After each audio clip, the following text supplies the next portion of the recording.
Sa buhay, may mga pangyayari na hindi natin kayang kontrolin at hindi rin maiwasan.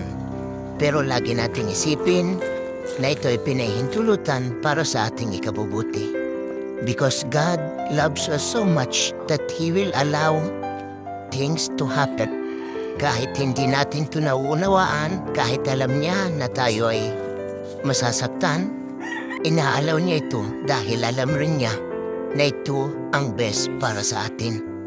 Bumalik tayo sa bahay, inabot ng brownout. Naputulan ng kadena ng motor. So for today's video, absent muna tayo guys. Hindi makakapasok tayo ng wala tayong masakyan papunta sa trabaho. Sinubukan nating ayusin pero inabot din tayo ng brownout. Kaya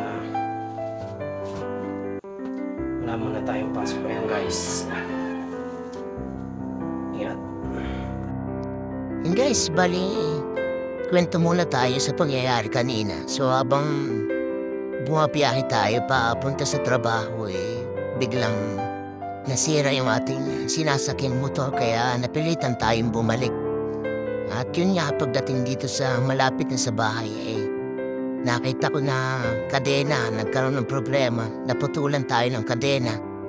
Sinubukan naman nating ayusin pero talagang ayaw yata talaga tayong papasukin. Biglang nag-run out guys. Alanganing oras naman kaya wala din tayong makakatulong. So minabuti na lang natin na iwanan sa tabi ng kalsada yung ating motor. Mamaya na lang natin babalikan. Sa ngayon guys, nakauwi na ako. Ihintay na lang tayo magkakuryente or magliwanag para mabalikan natin yung ating sasakyan. Wala muna tayong pasok ngayon guys.